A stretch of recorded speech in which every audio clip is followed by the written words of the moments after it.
I broke my own heart and I want to talk about it. Hey guys, this is Andy with Mindset Matters More, and I want to talk to you guys about an experience that I had while meditating not too long ago. And I have been trying to make sense of it. I've been trying to figure out how to talk about it. It's another woo-woo episode. And you know what? Maybe this whole episode thing is gonna go in that direction. Okay, let's just say that now. If you've been following me, we're getting into the supernatural, we're getting into the esoteric, and we're talking about spirituality a lot more because a part of that is a part of your mindset, right? A part of that is how you navigate the world and how you see the world and how you interact with world and all that wonderful stuff. And so I want to share my story about what happened to me and just tell you what's happened since then. Okay. So I am a fan of this app that has a whole bunch of um different meditation classes, different teachers. It has like other meditations that you can follow along with. It's got classes, certifications, like it's just like a whole thing around spirituality, health, mind, body, and that wonderful part of life. And so I have been doing one called Quantum Jumping by Bert Goldman, and I absolutely love this program. It's a visualization technique, and in that, it basically has the very specific components. It's like you get into a relaxing state, and then you're brought to a door. And then when you go through the door, you're meeting a version of yourself that has what you want, or is doing the things that you would like, or, just feels the way that you want to feel in some capacity. So, you walk through the door, you witness them doing what they're doing, and then you integrate with them and you bring the vibration back through the door. You wake up and go about your day. Now, in this, like, are you visiting a doppelganger in a different universe? I don't know. Are you they can be really out there with the assertions, but it's made me feel better. So that's like the process of it.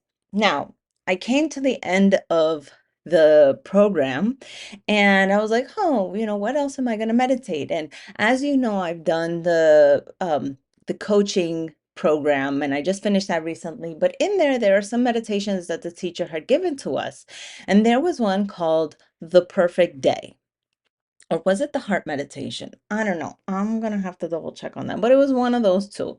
And I was like, oh, I want to do that one. So when I start doing it, it is eerily similar to Bert Goldman's quantum jumping. And now maybe it's based off of it, but in Bert's, you're always going out to a different realm, out to somewhere else, out there.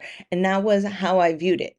The one that I did for the money coaching actually had you go into the center of your own heart and visit the infinite within. And I had what I would call like a mini breakdown because in there, you're meeting the highest version of yourself, the all-encompassing, the person here's the premise, right? Is that there's the infinite without you, but then there's also the infinite within you. And so the infinite within you, you didn't meet somebody who was athletic or somebody who was rich or somebody who was married to the love of their life or somebody who, was a great cook. Like that wasn't it. This person was your highest version of yourself, the highest being that everything was for that person. And I just remember when I visualized this, I had this overwhelming sense of not being worthy. Like, and I just broke down and I cried for maybe like 30, 45 minutes, like ugly crying, wailing, like, oh my God, like just being in the presence of this, visualized entity was so overwhelming to me that I couldn't contain it. And so then we meet them and, we love them and blah, blah, blah. And, we come out and, I'm sitting there crying, crying, crying. And then I had a thought that it's not about worth, it's me. That that is me. The highest version of me is me. And that the way that I move outside in what I call reality is the reflection of that. And can I bring that love, that entity forward in all my interactions and everything that I do, in the work that I put out, in, being with my husband, being with my family, being with my friends? Can I bring my highest self out to those interactions so that I can be the best me? And I thought, yes, I can do that. I can be there. And so now, whenever like I'm in an interaction or something, I just think, okay, what would my highest self do? What would my highest self say? How can I come from a place of love? Because that's ultimately what that was. It was pure, unfiltered, unadulterated love. And so if I can come into an interaction and just be love, love for myself, love for others, love for situations, love for places, people, things, and all that wonderful stuff, if I can do that, how can my life radically transform? And so that's been the principle that I have been employing since then. And wow, oh my God, the opportunities that I've gotten professionally, the the interactions that I've had with my family, with my husband, with my friends have just been so beautiful. And I don't know if it's like just because I'm seeing it through rose-colored glasses. Like, I don't know if maybe I would have had these same interactions and maybe it would just be exactly the same the way that it is, right? But when I have these interactions, I just have this overwhelming sense of love. So here's an example. Today, I'm working from home and my husband and I went out to breakfast. And as we were driving back, we were at a red light, and I just had this like wave of love come over me. And I look over to him, and I'm thinking, wow, this person has chosen to be by my side for 10 years. Even when I wasn't love, even when I was filled with rage, fear, anger, like this person still chose to be here. That's crazy. Like, you know, what about the spirit in me and him have connected that we've been together this long? And so like my mind just started going through all of this and I'm just like, wow, a decade.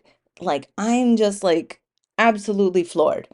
And again, these are things that like if you would have asked me about them prior to these, like they're like, yeah, we've been together, like, so what? Like it's just one day at a time. But this was like it hit me. It absolutely like mind blown. And I've been having so many experiences like that. I went to a um it's like a networking event. And in the networking event, you're talking about the work that you do so that people can get to know you, so that people can refer you. And this one woman starts talking about how she runs a program for the elderly that yes, it is like a nursing care uh company that they go there and they help cook and clean and everything, but they go another layer where it's not like they just make the meal and leave. It's like they make the meal, they sit there, they eat. And she was like, it's really important because oftentimes you'll see that they gain weight because they're actually eating their food rather than sitting there by themselves. And, they just have no desire because they're lonely. And so, like, as she's describing this, I am like openly weeping because how beautiful is this woman for doing this job? Like, and, again, maybe it's perimenopause. Maybe it's me being mad at the people who are honking their horn outside my window. I don't know. Point is that like I'm recognizing over the past, I want to say 3 weeks, that I have just been open to more instances of finding the beauty in things that I might have brushed off prior to this experience. And yeah, it's just been so beautiful these past few weeks, and wanted to share that with you guys. And that's it for me today. And yeah, let me know, have you guys ever had an experience that was spiritually profound, that it just like absolutely changed your life? Go ahead, shoot me an email because I'm not on social media anymore. But all that information will be in the description, along with my book, along with my YouTube, and blah, blah, blah. Okay, love you guys. Bye.